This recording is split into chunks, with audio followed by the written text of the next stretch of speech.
In the name of God, the most gracious, the most merciful. From Muhammad, the messenger of God, to Heraclius, the emperor of Byzantium, greetings to him who is the follower of righteous guidance. I bid you to hear the divine call. I am the messenger of God to the people. Accept Islam for your salvation. He speaks of a new prophet in Arabia. Was it like this when John the Baptist came to King Herod, out of the desert, crying about salvation?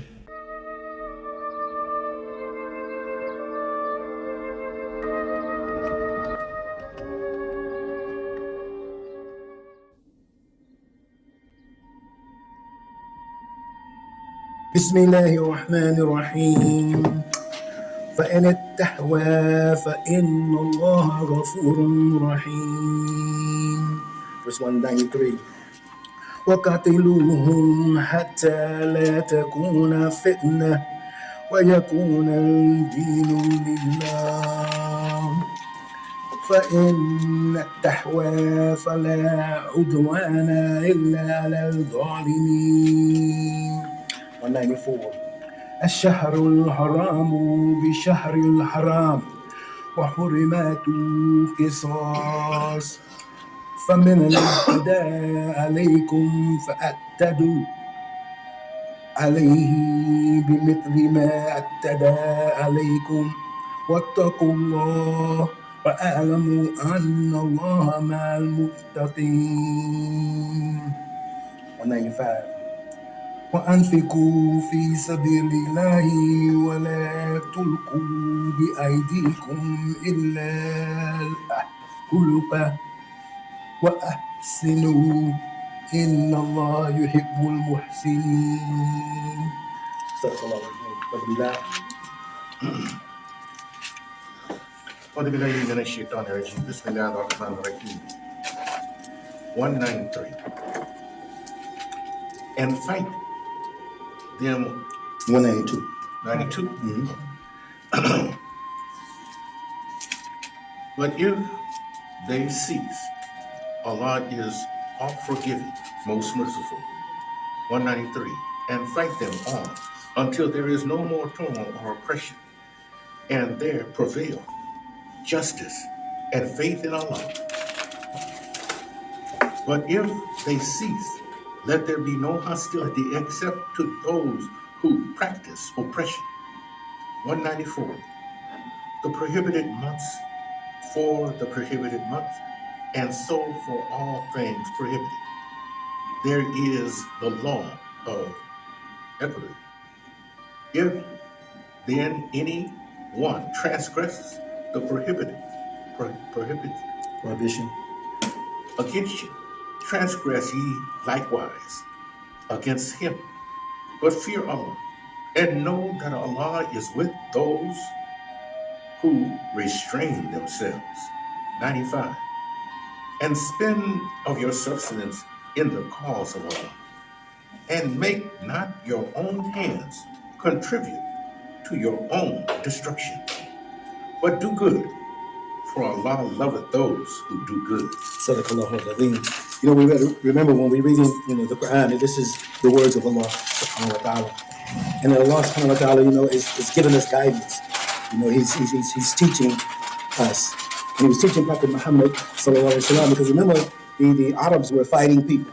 So fighting was not something that they had to be taught how to do, but what they had to be taught how to do is restrain themselves.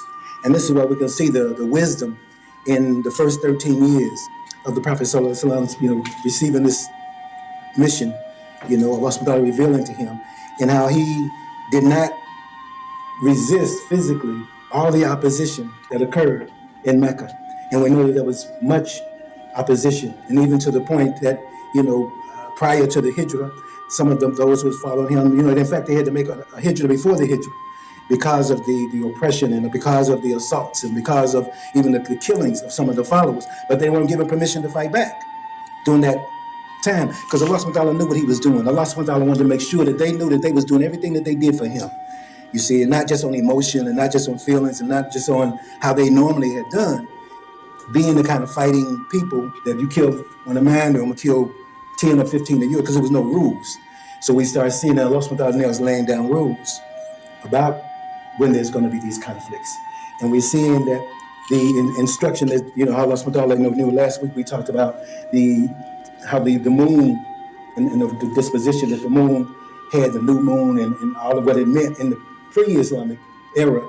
Now Allah is giving guidance to us about how to look at the moon and its role that it plays at the beginning just of the month, but nothing, superstitious and things. So to get all of these, try to weed out, or to begin to weed out the superstitions that the people have brought, because the people still have these, ways in which the culture has been. So now Allah is giving direction and instruction on how to move forward with this. And we know that it began, last week when we were reading about fighting in the cause of Allah.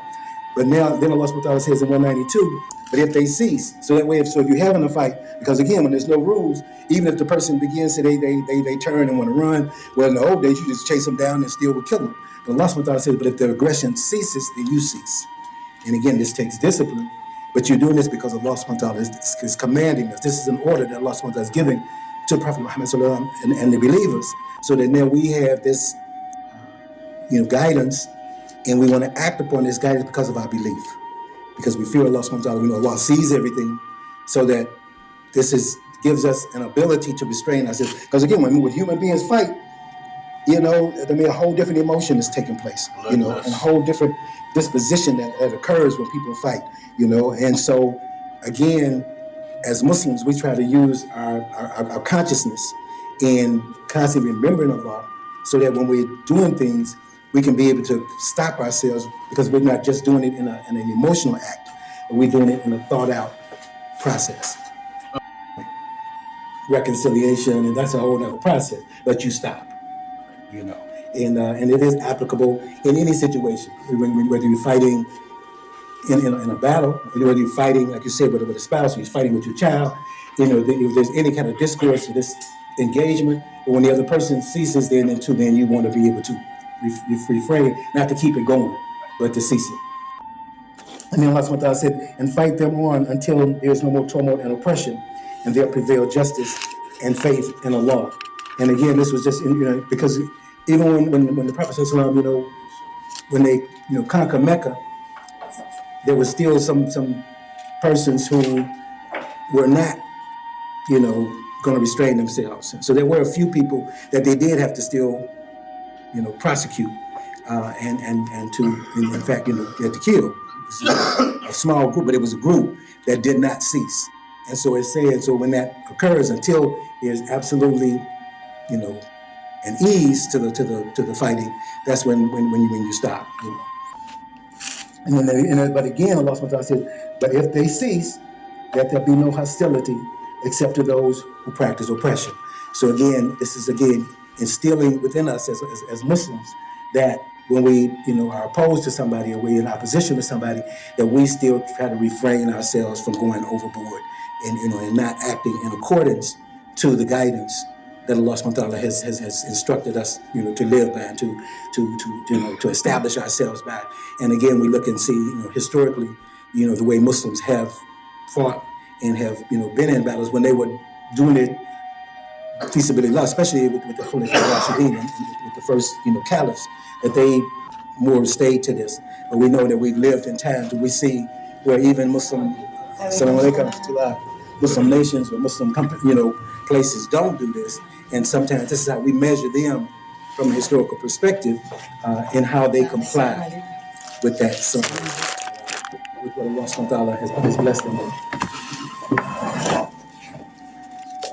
And it's again with the prohibited month, because even in the pre-Islamic days, there were sacred months that they were supposed to be fighting. And so Allah subhanahu wa ta'ala, and so now with the Muslims, following this new order, this new guidance from Allah subhanahu wa ta'ala, so the question would come up, how do we navigate in this realm, knowing how it used to be, in the pre-Islamic days, but because the people had changed a lot of times, they would, even though they weren't supposed to fight during these sacred months, because people were traveling to make, pilgrimage. So these sacred months was like giving people a chance, 2 or 3 months, to get to Mecca, to the holy ground. So it's like there's no fighting, there's no wrangling. They can get there safely, during this period. Because the Quraysh and the disbelievers weren't always adhering to that. And Allah subhanahu wa ta'ala is sending down some stricter guidance on how the Muslims should be able to navigate that. But then saying, but if they fight you in the sacred mosque, then you got the right to fight back. Because again, it would be like caught between ambiguity. That's what's so beautiful about Allah subhanahu wa ta'ala's words. Allah subhanahu wa ta'ala removes ambiguity. So the Muslims have to figure out, do we fight? I mean, they ain't fighting us. They know this is this is a month we don't supposed to fight. This is, even the month of Hajj. But now they fighting us. So what do? We just gonna let our guard down?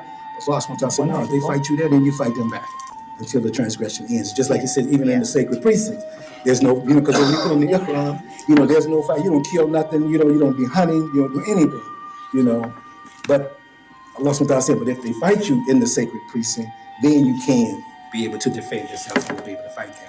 And again, we know Allah subhanahu wa ta'ala said, had he not given us the instructions to fight, then there would be no churches, no mosques, no synagogues, no places of worship on earth, because the evil people would have destroyed all of that. So Allah subhanahu wa ta'ala, again, he know how he created us. And so he gave us, the mechanism as human beings to be able to defend ourselves. And there's certain conditions, even though in all of the sacred writings, the number one, among the top, major sins is murder, killing somebody. So we know that, that is not something Allah subhanahu wa ta'ala allows or likes to happen as humans killing each other, but there are certain circumstances, situations where Allah gives permission for that. And, alhamdulillah, Allah subhanahu wa ta'ala reminds us often throughout the Quran, wattaqallah, fear Allah, be mindful of Allah, be conscious of Allah. And this is one of the things that, as observant, Muslims, that we keep foremost, in front of ourselves is, the fear of Allah subhanahu wa ta'ala, fearing his punishment, fearing his anger, knowing, which is, sometimes as human beings, when we become, like Allah subhanahu wa ta'ala said, when you forget Allah, Allah make you forget yourself. And so when we don't remember, Allah see everything, Allah hear everything, Allah know everything. So when we continue to keep that in our front of our consciousness, then that helps us to restrain from doing things that if we say, well, God don't really know what I'm doing, so I'm gonna just do this or this. Well, I don't even think about that, because most people that do wrong, they don't even think on one instance that they're going to be accountable, that they're going to be questioned about why they stole something, why did they harm somebody, why did they, be unjust in a situation or circumstance. They don't even think about that. But that's what Allah calls us, think about that. Think about him. And when we bring him, to that mindness, to that consciousness, this is what helps us. Because again, these are tools, because we are human. And we live in the moment. We live in real time. And so in real time, your child speaks back to you, and you want to emotionally, you talking back to me? So you may want to hit them, but you catch it, say, this is a teaching moment. So I don't want to hit them because they could be 3 or 4 years old, and they can hit you back. You can hit their little hand and they hit you back, but you want to teach, you don't hit mama back, you don't hit papa back. But how do you do that without you overdoing it? Because we know that people take the kid, throw him against the wall, go and knock him, hit him in with their fist, because don't you never ever, rather than say, this is a teaching moment. Let me teach them. When Papa hits you, or Mama hits you, this is teaching you something. We didn't want you to touch the hot stove. We didn't want you to play around the plug. We didn't want you to do something that was going to be, that you don't know about, that's going to harm you. Because the child doesn't know even the borders of falling off of a bed. You may tell your child, don't jump up and down on the bed because you're going to bounce off the bed and hit you. But the child don't even see that. They don't even imagine he's jumping up and down in the middle of the bed and he's going to fly out of the bed, hit the floor, and bust his head. Then you got to go to the hospital. They're looking at you. What happened? Why did you let him? They don't understand that part. So this is why sometimes we have to reprimand them for their own protection that later they learn. But again, we have to restrain ourselves in the instant, in the moment, to not overdo it. As you said, somebody curse you out. Initially, emotionally, you want to be able to respond in likeness, but we, again, as observant, we want to always refrain from sometimes responding in likeness. If somebody wrongs you, you do something better. Again, using it as much as we can. Sometimes people push and push and push and push, and so so everything has to be measured for its real circumstance. But just like during Ramadan, no matter what, we're in a situation, somebody curse you out, somebody physically trying to be aggressive, then we have to tell them, hey, I'm fasting. Again, using our constant. Right now, I'm not going to get aggressive. I will lose, what I'm gaining from my Lord, because I'm in a restraining mode in this moment. So let us not continue this conversation. Let us not continue this engagement at this moment. That's what we're instructed to do, rather than responding in likeness. And we end up losing a whole day of fasting because we ended up losing it. And because you're already, especially in the first 10 days when you detoxing and you on edge anyway. So it doesn't take much to go right back. And so it's like, man, and you walk away and say, SubhanAllah, man, person got on me and I went off and went after them and cussed them out and almost physically was going to get into a fight. And it's like, wow, you blew it. Because the Prophet said some people, only thing they get out of it is hunger and thirst. And we don't want to just get hunger and thirst out of fasting. We want to get the full blessings from that by not emotionally even giving in. So we are constantly, told to again, be, mindful in our actions. So everything that we do, it's with an intent, in how we respond to situations as much as we can. And again, we're not perfect, so we're going to make mistakes. And we're not going to always get it right, but that's okay because we can ask Allah subhanahu wa ta'ala to forgive us. And He is forgiving and He is merciful. But because we want to, inshallah, be so engaged with His words and so be engaged with looking at Prophet Muhammad and the Sahabas and how they responded and how they acted. Using that as a model and as a guide that we know that it works because they used it and we see the success and we know the success and we want to, in this moment, be the witnesses of those, who use this guidance that Allah subhanahu wa ta'ala gives us to navigate, our lives and the circumstances Allah subhanahu wa ta'ala places before us. Can I say one more thing? That the believers must put importance where importance should be, like putting real importance and sincerity on making their prayers. That it's not just something I do casually when I have an opportunity to do it, but put it in its real importance, how very, very important making the prayers are. Alhamdulillah, alhamdulillah. Well, that's our relationship, that's our connection to Allah, is through our prayer. And through that relationship, that being a strong relationship, then, in situations in life, we more, can use that to our strength, rather than, to our weakness, by having that bond with Allah subhanahu wa ta'ala and that protection from Allah subhanahu wa ta'ala to navigate these situations that when something happens, we access our faith rather than access, just an emotional kind of a thing. So that's some glue. That's a part of Allah subhanahu wa ta'ala said, وَأَنْفِقُوا فِي سَبِيلِ اللَّهِ وَلَا تُلْقُوا بِأَيْدِيكُمْ إِلَّا تَحْلُكَ, and spend of your substance in the cause of Allah, and make not your own hands contribute to your destruction.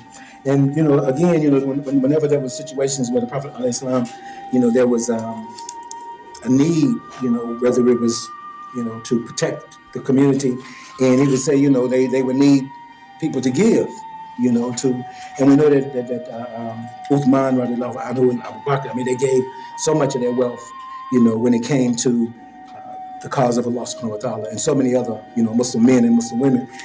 Khadija radiallahu anha, we know she gave so much, to the cause, and so Allah is instilling that in all of us to give, from that substance that He has blessed us with, whether it's through crops, whether it's through, people that had camel, they would, give those, so there would be enough for the military or for the men marching, whatever, weapons and things like that, whatever was needed. Allah subhanahu wa ta'ala said is spend that, on the cause of Allah, and not to contribute to your own destruction. See what Yusuf Ali, says in his commentary at the bottom, every fight requires the wherewithal for the fight, the sinews of war. If the war is just and in the cause of Allah, all who have wealth must spend it freely. That may be their contribution to the cause in addition to their personal effort.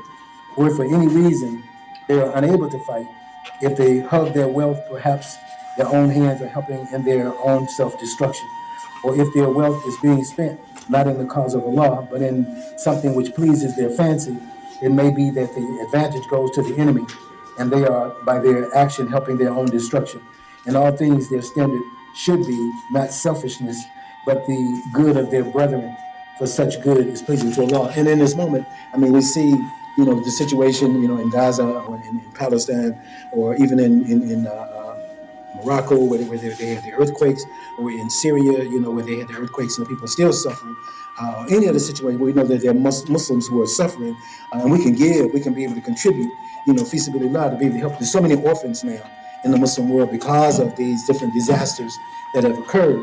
And so this is what's speaking to us in this moment in ways in which we can be able to contribute rather than going out. We see how wasteful, in the society in which we live, and it's so contradictory, when you hear them talk about the economy being so bad, and yet you're seeing all these people spending all this discretionary money on all these lights, and these cities spending all this money on all these lights. I mean, this costs a lot of money to buy all that stuff. Utilities being used. I mean, that's discretionary money that could be going towards the homeless on the streets. That could be going towards the orphans and the people that really need.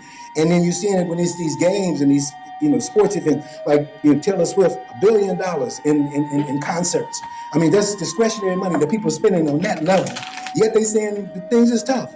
It is tough for people that don't have nothing. People don't have a job. But to really act like this country is with a shortage and giving $14 billion to this country and another billions to another country just to fight for weaponry, and then at the same time to be telling the masses, oh, the economy is bad because the price went up, and then you're seeing all of these different unions and people are going on strike to get more money for their wages because they're seeing that the corporate structure is getting billions and billions in surplus.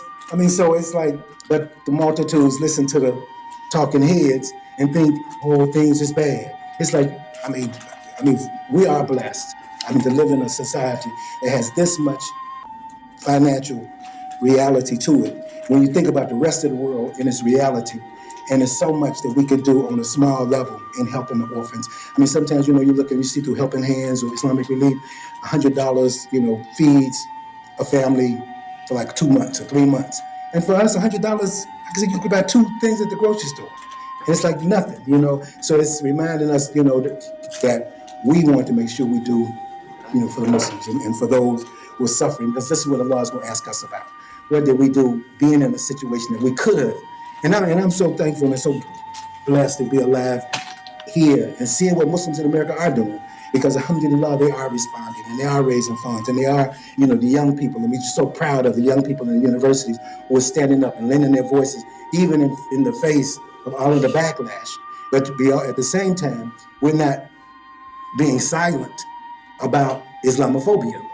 Just like they want to talk about anti-Semitism, like as if, Arabs and other Middle Eastern people are not Semitic, which is crazy, they want to use that language just to back everybody up. But alhamdulillah, the Muslims now have become sophisticated here in America as well. And so now there we are articulating, hey, we being also threatened. Our students on the campuses are also being threatened for the sisters who wear hijabs and some of the comments being made towards them. So we're raising our voices just as they're raising theirs, making everybody back up and say, yeah, we have a voice and we can be able to be engaged. And they're showing our young people to be engaged and to get involved, because inshallah, if we can have people in the policy making positions, because that's where the rules change. And we know the rules change because when the gays, have gotten in positions of power, this is when the rules change.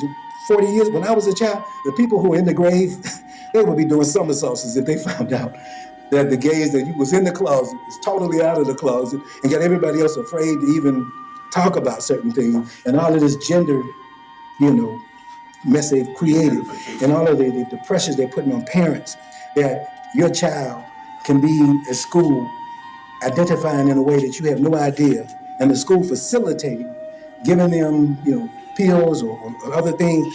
At the end of the day, if your child mentally has an issue, and you don't even know about it, what really is at the bottom of it, because they're keeping this from you, saying they have rights, a 13-year-old has rights against you as a parent. That's insanity. But that has only happened because these people who've gotten in these positions to change the rules. And so it's like, no, we can't stand back and not be involved, not be engaged, and not be making these decisions so we can get things back on track and what is right, So then again, Allah subhanahu wa ta'ala, through his wisdom, and this is what we have to always remember, we can't put Allah, sometimes as humans, They want to put Allah on a human scale. Why is Allah allowing this? Why is Allah allowing? Allah does what Allah pleases, first and foremost. Allah is almighty and all powerful. He knows the whole story. we living in the story. Allah knows what's going to be the outcomes. And so he allows what's happening because there's an outcome that Allah subhanahu wa ta'ala knows about. He knows that those who love him, those who believe in him, those who are going to try to establish what he has revealed are going to be motivated and engaged when these different challenges come. We don't run from the challenges, we accept the challenges. And we use the tool that he gives us to be able to conquer evil. Because he's given us the tools, and he's given us the inclusive, beautiful community that we are. All our diversity is a part of this team. It's not one aspect or one component. It's all of us who come together, using what he has given us to first come together and be unified and have that unifying voice. And the end game is establishing good for everybody. We're not trying to establish good for Muslims. We're trying to establish good for everybody. We're trying to make sure that nobody goes to bed hungry. Whether they're Muslim or not Muslim, they believe, don't believe, we don't care about that. What we care about is there's a human being that we could have been able to take care of. And we see that those who are in these different positions of power, most of them are liars and thieves. I mean, they are the thing that went out about the people that's in Congress. And if you would see how many of them criminal records, how many of them, can't get credit because of bad credit, how many of them is in in court situations because of wrongdoings, fraud, and different things. It's unimaginable. The percentage of them that's supposed to be leaders is in living the life that they live in and not the most moral. Whereas you would think those who are the leaders, those are the most moral, those are the most balanced, the most just, but all they are, most of them are the most greediest, selfish, narcissistic people imaginable that gets in these positions. So we have to counter that by putting good people, and how we put good people is raising our children to be good people, inshallah, who care about not just themselves, but care about others.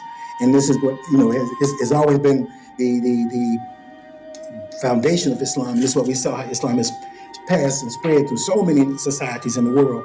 It wasn't because the strong Muslim armies went through Africa or went through Southeast Asia. It was merchants who was honest. I mean, you hear so many about the honest merchants.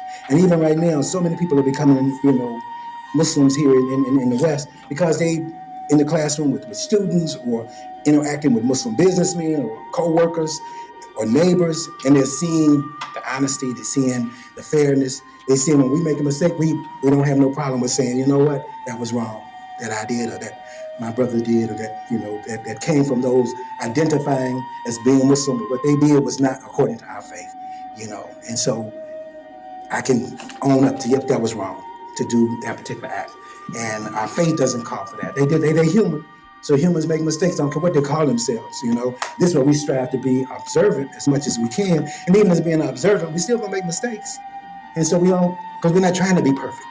We're not trying to live a life without flaws and without shortcomings. No, because Allah subhanahu wa ta'ala already said we can't live that life, okay?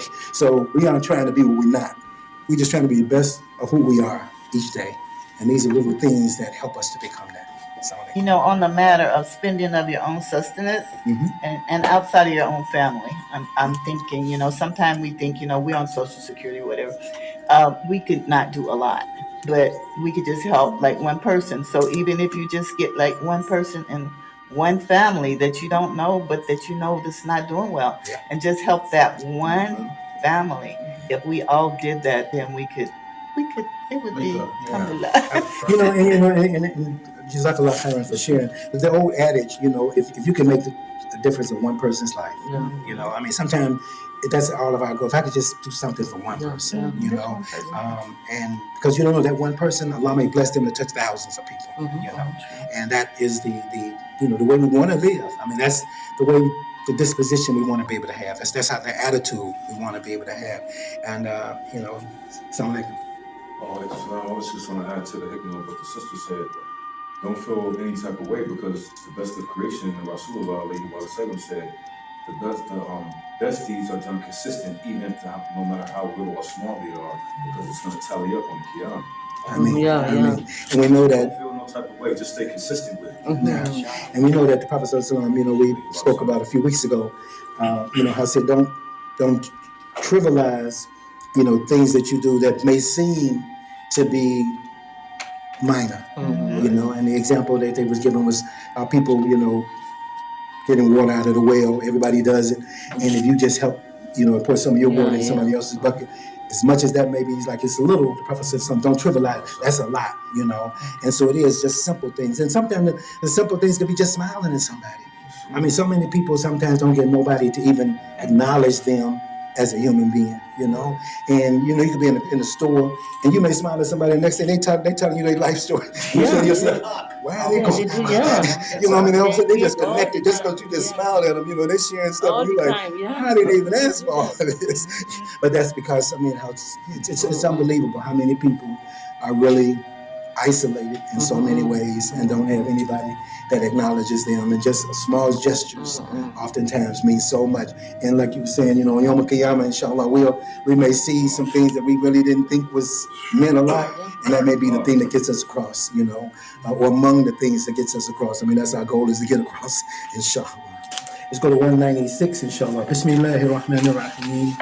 وَأَتِمُوا الْحَجَّ وَالْعُمْرَةَ لِلَّهِ فإن أحسبتم فما استيسر من الهدي ولا تحلقوا رؤوسكم حتى يبلغ هدي محله فمن كان منكم مريضا أو به أذى من رأسه ففدية من صيام أو صدقة أو نسك فإذا أمنتم فمن تمتع بالعمرة إلى الحج فما استيسر من الهدي فمن لم يجد فصيام 3 أيام في الحج و7 إذا رجعتم تلك 10 كاملة ذلك لمن لم يكن أهله حاضر المسجد الحرام واتقوا الله فاعلموا أن الله شديد العقاب. Sister Blvd, inshallah. أعوذ بالله من الشيطان الرجيم بسم الله الرحمن الرحيم. 196. And complete the Hajj or Umrah in the service of Allah, but if you are prevented from completing it, send an offering for sacrifice, such as you may find, and do not shave your heads until the offering reaches the place of sacrifice. And if any of you is ill or has an ailment in his scalp necessitating shaving, he should, in compensation, either fast or feed the poor or offer sacrifice. And when ye are in peaceful conditions again, if anyone wishes to continue the Umrah on to the Hajj, he must make an offering such as he can afford. But if you cannot afford it, he should fast 3 days during the Hajj and 7 days on his return, making 10 days in all. This is for those whose household is not in the precincts of the sacred month, and fear Allah and know that Allah is strict in punishment.